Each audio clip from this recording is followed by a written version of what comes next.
નજર કરીશું સમાચાર સુરતથી પ્રાપ્ત થઈ રહ્યા છે। સુરતીઓ સોનાના ઘરેણાં ખરીદતા પહેલા ચેતી જજો। સુરતમાં નકલી સોનાના ઘરેણાં બનાવતી ગેંગ ઝડપાઈ છે।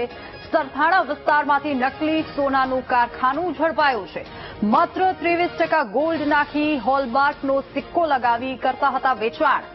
ઝોન 1 એલસીબી પોલીસે 12 આરોપીઓને દબોચી લીધા છે। 4 ચેન બનાવવાનું મશીન, હોલમાર્કનો સિક્કો જપ્ત કરવામાં આવ્યો છે।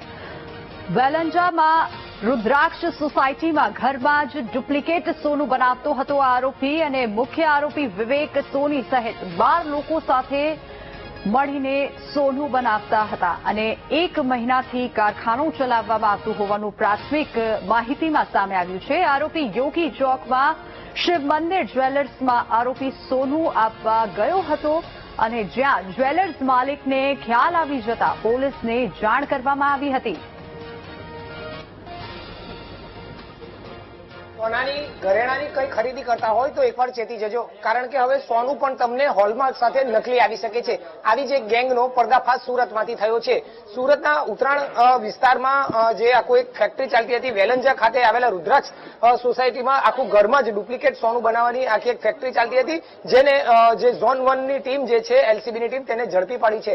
કુલ મુખ્ય આરોપી જે વિવેક સોની જે મુખ્ય આરોપી હતા તેની સાથે કુલ 12 જેટલા આરોપીઓને ધરપકડ કરવામાં આવી છે।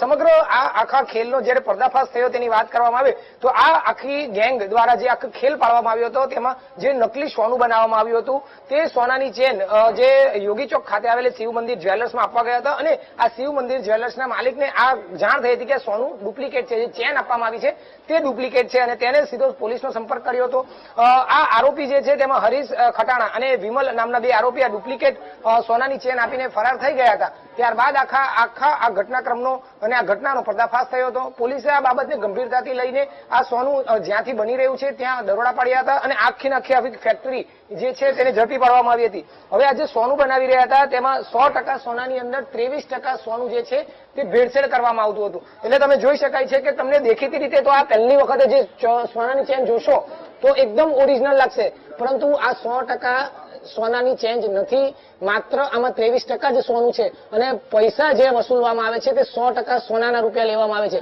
એટલે જાણી શકાય છે કે કેટલી મોટી ઘાલમેલ જે છે તે આમાં થતી હશે। હવે એટલું જ નહીં, પરંતુ આ જે મશીન છે તે મશીનમાંથી બનાવવામાં આવે છે અને મશીન દ્વારા અને હોલમાર્ક પણ આપવામાં આવે છે। એટલે ખૂબ જ મોટા પાયે આખો આ ખેલ ચાલી રહ્યો હતો અને આખા ખેલનો જે છે તે પર્દાફાશ ઝોન 1 એલસીબીની ટીમે કર્યો છે। એટલે જરૂરથી એક વખત જો તમે સોનાની ખરીદી કરતા હોવ તો 3 થી 4 વખત વિચારજો અને 3 થી 4 જગ્યાએ ખરાઈ પણ કરજો, કારણ કે તમારા ઘરે જે સોનું આવે છે તે એવું નથી કહી શકાતું કે 100% એ પ્યોર સોનું છે। હોલમાર્ક હશે તેમ છતાં પણ તે ડુપ્લિકેટ સોનું તમને મળી રહ્યું છે, જેનો જીવતો પુરાવો, જીવતો દાખલો અને આખું રેકેટ જે છે તે સુરતમાંથી સામે આવ્યું છે। ઝોન 1 ટીમે હાલ તો કુલ 12 આરોપીઓની ધરપકડ કરી છે અને આ 12 આરોપીઓ પાસેથી ક્યાં આ પ્રકારનું સોનું આપવામાં આવ્યું છે, કેટલા સમયથી આખો ખેલ ચાલી રહ્યો હતો, તે તમામ બાબતે ઝીણવટભરી તપાસ શરૂ કરી છે। કેમેરામેન સરજુ પારેખ સાથે ધ્રુવ સોમપુરા, વીટીવી ન્યૂઝ, સુરત।